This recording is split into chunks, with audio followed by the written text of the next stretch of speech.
what we're going to cover today, we are going to cover the current position of DBS checks. We're going to cover compliance, online communication with players, and then an update on affiliation. Now, in between each of those topics, like I said, we'll pause for some questions, and then there'll be an opportunity towards the end of the session for any other questions that we haven't covered. I've been using this quite a bit recently. This is how kind of a control thing. What it's important to put things in perspective. In uncertain times, we seem to spend a lot of time in the no influence. We can't control the coronavirus, we can't control the government direction, and we can't control the rules and the regulations that have been set out. What we want to do is to spend some more time in the influence and the control bit, and that's what we're going to try and look at tonight. Is some of the things are out of our control, but actually what can we do in our control sphere. So DBS checks, I'm going to go through what we know. Now some of these points will make your life easier in the short term, but unfortunately in the longer term may actually cause us a few problems. So I wanted to make sure kind of that it was out, you knew what was coming, and in terms of DBS checks, you knew where you stood. So we're going to start with the simple one. This has not changed. So this continues. This is from before the coronavirus right the way through. All volunteers, regulated activities with under 18s must have a DBS in place before they commence their role. So for the avoidance of doubt, volunteers will not be permitted to carry out any activity, regulated activity with under 18s until they've obtained a DBS check.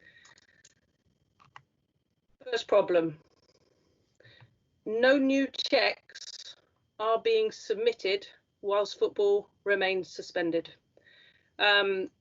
This is to DBS service. So currently they're processing a large number of applications in respect to those that have volunteered to support the NHS during the current emergency.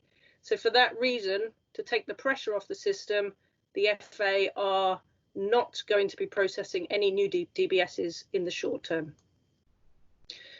So there's a balance of affecting playing opportunities and supporting our clubs and volunteers without impacting on safeguards. The next point, which will help our lives a little bit, these are temporary changes. I need to stress that this is a temporary. All individuals whose DBS checks expire between the 1st of March 2020 and the 1st of October 2020 will have 12 months added on to their check. That's already been done, and when you go onto whole game system, you should already see that that's the case. So we're basically saying a 3-year check is being extended to 4 years. Okay, that is only between those that have expired between the 1st of March and the 1st of October. Now, the FA are currently proposing that end date of the 1st of October based on the fact that this season's grassroots activity has ended and the assumption that the pre-season will commence at the start of the youth season starting in September. Now, we all know circumstances will change again before we get to that point. So everything that we're talking about is actually subject to change. Now, one thing that will help in terms of affiliation is that DBS and face-to-face qualifications will not disrupt the ability to affiliate. You will still be able to affiliate, but I go back to that first point. Any volunteer carrying out the activity with under 18s requires that DBS before the activity commences. So you can see that already poses probably a few questions and probably a few problems for you. We can get through affiliation, so we kind of move the window, but you still need to do, the work will still need to be done, the verifications will still need to be done, so that will still be a potential work area for CWOs. Now, compliance remains. In fact, should we stop there, Alistair? Is there anything in the chat specifically on DBS checks? A couple of questions had come through, which I think we should be able to answer pretty quickly. First up from Deb, can volunteers register for their DBS so they're ready to go when we get the green light? Are you happy to respond, or do you want me to pick up answers? If you go for that one, Alistair, if you can. Yeah, so absolutely can basically get all of the preliminary admin done and up to the point of submitting it through to DBS. The one thing at the moment which plays into this as well is that the FA guidance is that you should not be doing verifications electronically. Verifications documents should still be done in person, so you're able to verify the physical documents themselves. So obviously you won't be able to verify them until the restrictions around social distancing have been lifted and kind of that guidance has changed. But up to that point, so registering the coach or the volunteer through the DBS system and getting them to nominate which documents are going to get verified and so forth, you can absolutely kind of continue with that to get as much in place as possible. There's another question, just whether checks currently in progress are still going through. They are, but very, very slowly, and it's a little bit hit or miss. We've seen a few that have come through from Thames Valley Police over the last couple of weeks, but it's probably only a matter of single digits every week at the moment. And I think that's just a reflection of the volume they've got, but also the fact that they are prioritising NHS volunteers at the moment. And that's it for the questions. Great, thank you. So we'll move on to compliance. Obviously, like I said in the introduction, as a safeguarding lead, this is an area that is of utmost importance to us. You may feel like we burden you with emails week in, week out to say, get this person checked, get this person through, but it still remains a priority for us. It's the only method that we can use to make sure that our workforce is safe. So that will continue to happen. So it continues to remain that priority. Still need that in-date DBS before the commencement of the activity. So the process, as far as we're concerned, although we may put some more resource into it, will remain the same. There'll be a contact, a prompt, followed by a suspension for non-compliance. Now, I appreciate this will put extra pressure on you as welfare officers to ensure that the DBS checks are done as soon as practically possible. And it's tough, and you know, we'll do whatever we can in terms of DBS sessions, especially for those welfare officers that are coming to renewal. But we do rely on the club welfare officers to be able to process the majority of those DBS checks for their coaches. Alistair, can I just bring you in just slightly on compliance? Is there anything I've missed in terms of kind of our approach? No, I think obviously we haven't been taking the action of suspending ones which are currently outside the 21 days on the basis that there is no grassroots football. So I think there is certainly a bit of a emphasis that clubs will just need to go back and check that anybody that had expired prior to the 1st of March will need to resubmit the DBS, and we will still have to make sure that if they've submitted it before the 1st of March, that those are still in the system. If that makes sense. Yeah, no, great, thank you. We've actually had a couple more questions come through around the DBS stuff. Great, if you're happy for me to kind of raise it now. Question around from Julie, was at the stage of verifying someone's documents before we went into lockdown. So they have an active application on GBG. So will that application still be current so that the documents can be verified once we're out of lockdown? Liz, do you know how long they stay active on GBG? I don't. It's certainly something we can find out. We can find out how long they'll stay in the system for before we have to verify. I'm sure we can come back with that information fairly promptly. I mean, I know that you can see historic applications. I know this because I looked at one earlier on today that had been waiting to be verified since September of last year, when I think they were stood down from their role, thankfully. But it's still showing on GBG as submitted to organisation and awaiting verification. What I don't know is whether that actually means it's still live, that it can then be progressed to the next stage. Yeah, I mean, my guess would be, or my hope would be, that if that was then picked up by GBG and there was a year between submitting it and verifying it, that there would be a problem. But we can check the actual timeframes to see, you know, how it affects those that have just come into the system and how long we've got before we have to do them again. Sorry. Another question just around going on DBS system but unable to bring up details to check when DBSs expire. The better place for that may well be in the whole game system. If you log onto the whole game portal and use the team officials tab, you can download a qualification report which will tell you all of the active coaches and when their DBS applications expire. Great, thank you. I know there's also a question about stage 4. I think huge amount of applications are stuck at stage 4. We do appreciate that. Like I said, they're coming through very, very slowly.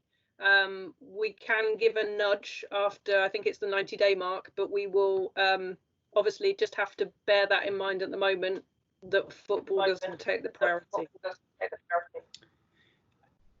I saw an update today from the FA which was suggesting that in March the average time for a football DBS to go through the system was 2 weeks or 14 days.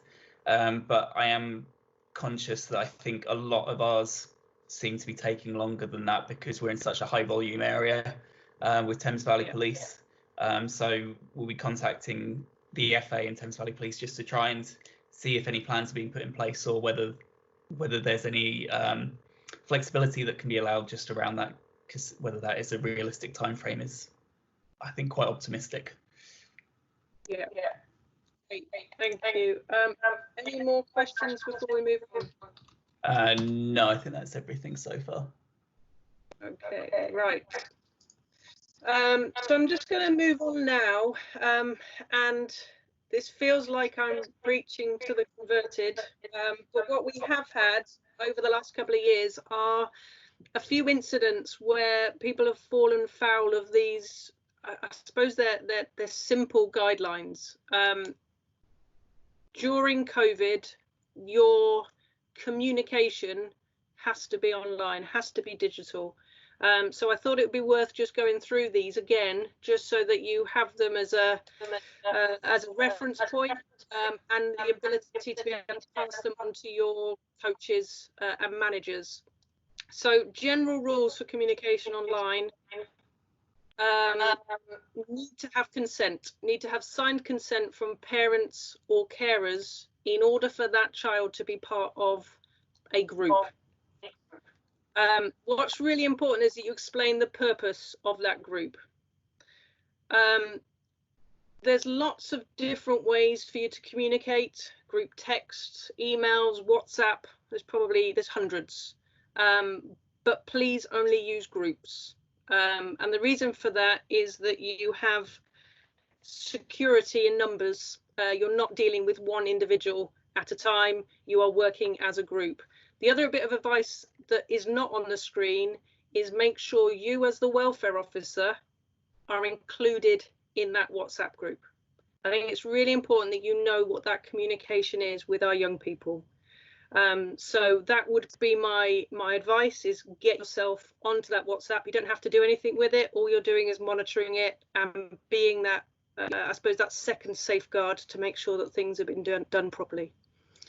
The comms that you put on should be about specific club activities. So what I mean by that, it's not personal conversation, it's not pictures, it's not jokes. And the reason for that is that, you know, it can be very easily misinterpreted. So we're best off just to stick to club activities. That's safety, and that's what that communication should be for. The next bit of advice is obviously not to respond to the comms from the children. other than in relation to a direct question around club matters. I think the next one goes without saying, use the appropriate language so it can't be misinterpreted. And one that's really, really important, you are in a position of trust, or your coaches or managers are in positions of trust.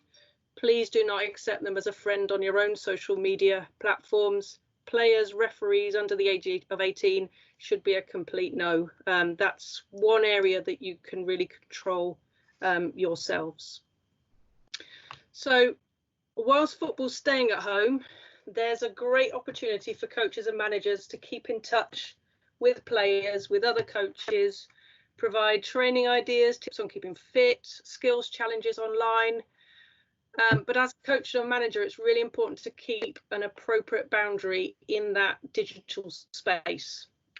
So please ensure that you continue to apply the principles that were on the previous page, but also the principles of your code of conduct. So there's again another slide which gives you some areas to think about. And again, I think some of your coaches and managers will already be doing online coaching sessions, and in fact we're encouraging it. We want to keep that interaction with young people, but what we need to make sure is that in doing something in the best interests, a form of naivety or a basic mistake actually lands that coach in trouble. So for online coaching, these are the things that we are suggesting: that you always work with a group, so you're always inclusive. You're inclusive of everyone in that group that you're targeting. Wherever possible, involve a second coach or a club official. Inviting that player to a session, online session, communication must go to the parent or carer when it's under 18s, for that parent or carer to accept or decline the invitation of that player's involvement.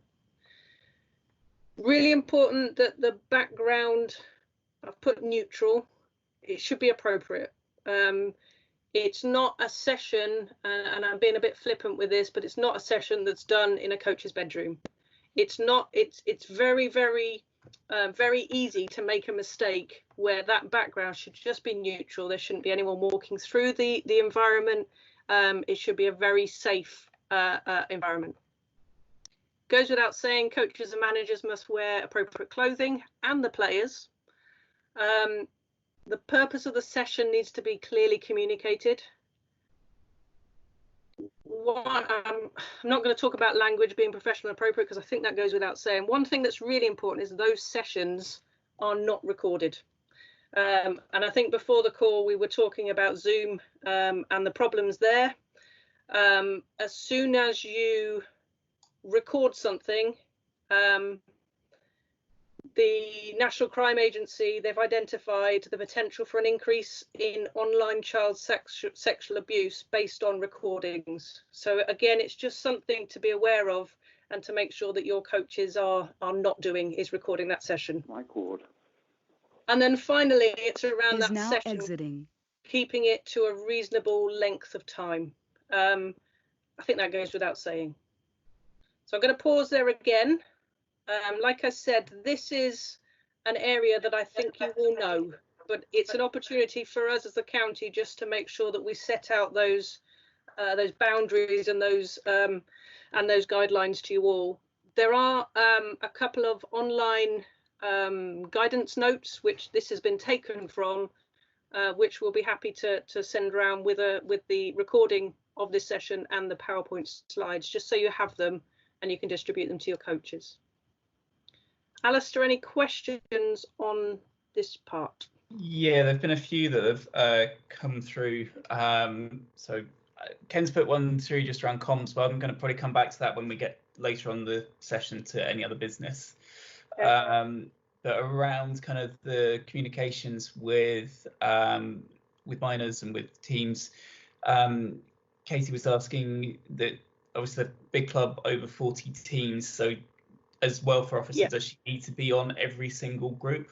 I don't think it's practical, Katie. I don't think it's practical for you to be on every group. I think your phone will drive you mad. I think what probably needs to happen is that you always have a nominated adult Now, that could be the parent of the child, so it could actually be a group that's open to parents and to children, and that way you know that the parents are involved in that group anyway.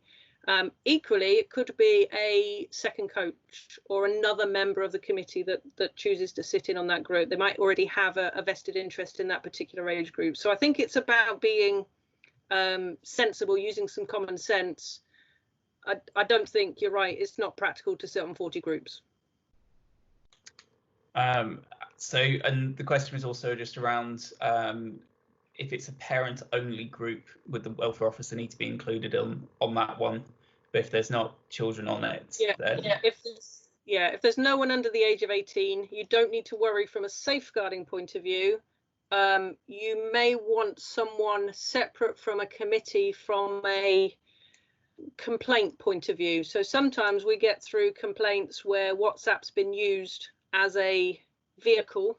Things have been misinterpreted, and then we're having to sift through. I think when there's a second person on there, it just provides that coach or manager that's leading that WhatsApp group with another outlet.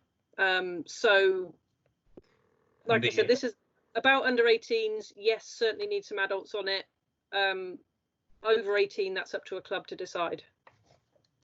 Had a question as well around whether welfare officers need to be attending or watching, participating in online coaching sessions. Again, the idea would be yes, but I think, you know, where I've put there, wherever possible, a second club coach or official is involved, I think that's your safeguard, is that there are 2 adults involved in that session. So again, it's open to you to decide whether that is the right thing, whether you want to be sat through coaching sessions, especially for 40 teams, I don't know. But I think a second coach club official is a must. Okay. It's quite a specific one here. Under 10's coach wants to do online skills session and his son is in the team. Can his son appear online with him to demonstrate the skills so the parents and teammates can copy? So that's a difficult one. In theory, the coach is the parental guardian, giving consent that their child is on the video. I think it's one I'd have to get a little bit more advice on. What do you think, Alistair? Is that something? I mean, I don't know whether it's good practice or not. If they're not being recorded as well, it's not the case that that's something that could end up in a harmful domain. So you could say that the parent is providing that consent by coaching his son through it. But yeah, as you say, it may be worth getting a bit of guidance if that is something that's a real life situation. Yeah, if that's a real life situation, we can certainly get some guidance on that. So we'll make a note of that one. And then as our designated data officer as well, or data manager, whatever you are, question from Ken. Can the FA provide guidance on how to make sure WhatsApp groups are GDPR compliant? It's a legal issue as we're dealing with children's data. Yeah, and I think that's where your consent with your parent or guardian really comes into the picture. What we can do is, and I don't have it, but I think that's something that we could possibly find for you, is some kind of form or template letter that you could actually send to your your parents to ensure that it is, by the nature of giving consent, as long as the reasons for what that activity is for, what that WhatsApp group is for, then I think you're probably covered, but we can certainly dig into that a little bit more. Okay. That's it for the questions. As I said, there was one from Ken, but I think that's probably more for any other business. So we'll try and keep everything in kind of more in blocks of what we're talking about. Great. Right, so I'm going to move on. Now some good news. And that is that for the 2021 season, the affiliation will be free of charge. Clubs will not be charged for their affiliation for 2021. On top of that, we've also made the decision that Berks and Bucks FA will cover the cost of the club's public liability insurance, and this leads to the club needing to cover the cost of personal accident team for each of their teams. Council earlier this year made the decision to upgrade the minimum requirement for all teams, so that's youth and adult, and as a result the cost should go up. What we've managed to do with Bluefin is to negotiate that the intermediate level as far as adults are concerned and the gold superior gold for youth will be at the same price as what would have been charged for the basic level this year, if that makes any sense whatsoever.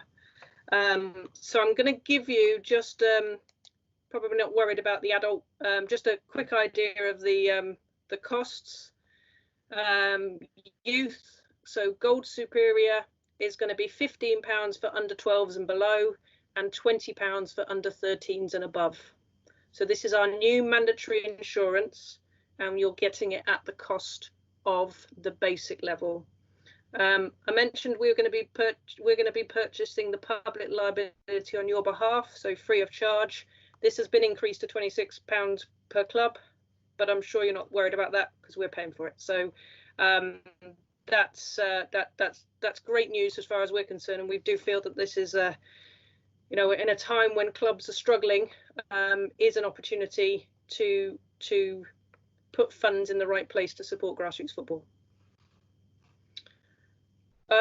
Anything on affiliation, which I'm sure there probably won't be. That was more for information than anything else. No, nothing on affiliation. Tony's put a question in, but I think we'll probably come to that when we're talking around annual health checks later, or actually maybe it's an affiliation one.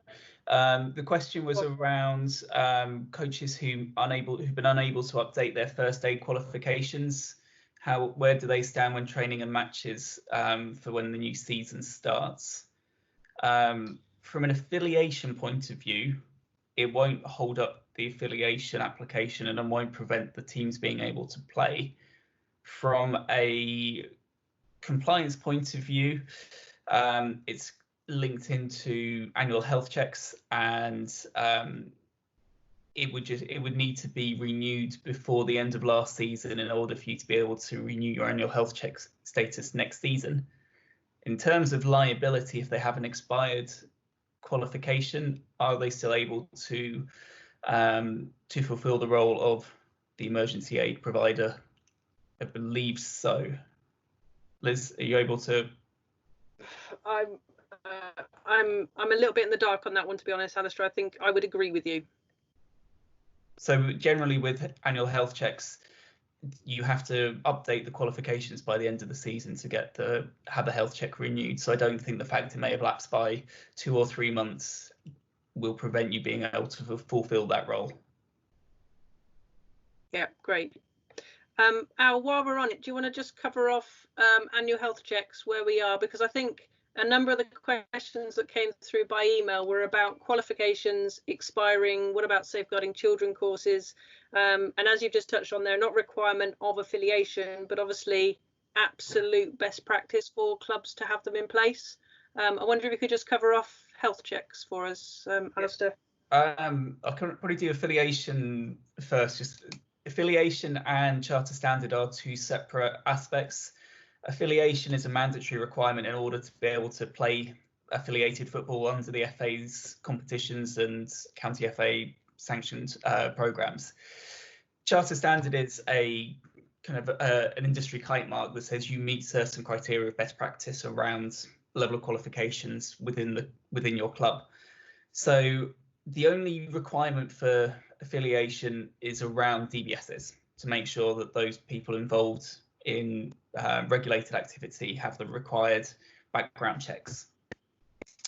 For charter standard clubs, then you've got the additional qualifications needed around level 1 coaching courses, safeguarding children, and emergency aid.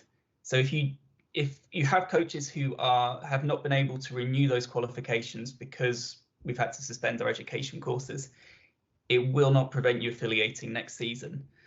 What we are doing is making sure that as soon as we are in a position to start back up again, we will absolutely blitz it in terms of trying to run as many courses as quickly as we possibly can, because there will be a backlog. Basically, we will have not only those people who are expiring during the 2021 season, but we will also need to catch up on 6 months worth potentially of people who expired at the tail ends of the 1920 season.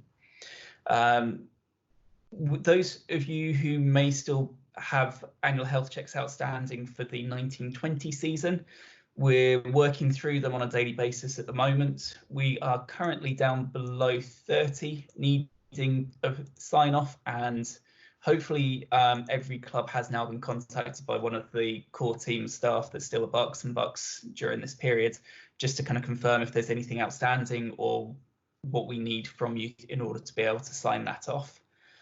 We've been given a bit of leeway and grace by the FA, whereas in the past we may not have been able to approve a health check if you had outstanding qualifications. There is an understanding that because of the current situation, it's not been possible to renew from March onwards. So what we're looking for is a commitment really from the club and an action plan that you will get any of those outstanding qualifications renewed early in the 2021 season, and then we will be able to sign off on the health checks. Great, thank you. So I am going to move on to, this is AOB. So this is kind of the last area that I was going to cover. This is some of your questions that have come through, and a little bit of information for those new club welfare officers, which I believe we've got a couple on the call tonight. DBS is stuck at stage 4. I think we've covered. Obviously, we're just going to have to be a little bit patient with that at the moment, and they will trickle through, I am sure. I just wanted to mention the Hive Learning platform. For those that are not aware of it, we've got 116 welfare officers on a Hive group. Now, Hive Learning is, I guess it's a bit like a professional Facebook. It's a place where we can put resources, you can chat to each other as welfare officers, we can start discussions. If it is something you are interested in, then we can provide you with that link to get in to Hive Learning. In fact, we'll put it with any correspondence that we send out after this meeting, so you're aware of it. The final area I wanted to cover was new CWOs for the season 2021. We're in a situation where welfare officers are standing down, new welfare officers are taking post, but we have all of these restrictions in place. We have DBS problems. We have the fact that we can't do face-to-face courses.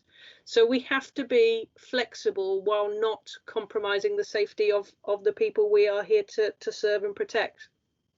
So for new CWOs for next season, the one requirement that must be in place is that there must be the online safeguarding for committee members course completed and next to your FAN number. I think I did it 2 years ago. I believe it was somewhere between 45 minutes and an hour. So that's the one thing that we're asking. That's the one thing that we can control. Coming back to the sphere of influences, that's the one thing we can control. We can do that safeguarding for committee members course. The second thing, so for affiliation, your new CWO can be named as long as they have that committee members course. Before you actively take up that role as a new CWO, you must have that DBS in place. So the same goes for a welfare officer as goes for the coach or manager who has regulated activity with an under 18. Now, we appreciate the Safeguarding Children and the Club Welfare Officer workshops mostly depend on our ability to be able to put the courses on. So Safeguarding Children, if it's a renewal and you want to do that, and do that through the online link, and that is free. The Club Welfare Officer becomes the stumbling block. We're hoping, and we've got probably 8 to 10 clubs so far that are changing their welfare officer. As soon as it is practical, we will be putting courses on to ensure that club welfare officers have an opportunity to get on that course. As part of the affiliation, an action plan will be set up with the club to make sure that that individual is not there by name only and is actually committed and does the courses to make sure that they're fully compliant by a certain point in the season. So that will be where Beryl and Spencer come in from Alistair's team to really pick up and make sure that we're on top of what could potentially be, with coaches, with referees, with club officials not having qualifications in place. It is going to be a little bit of a mess. So we do need to work together to make sure that that is as close as we can get it with those action plans. So that's kind of where I was going to leave it. Any questions, I think, is practically where we're heading now. We always like to use these sessions to run them no longer than an hour, and for us to do them more regularly than anything else. So if you've got any feedback on the session, what you would like covering, then by all means let us know, and we can make sure that we get the right people presenting the right things at the next meeting.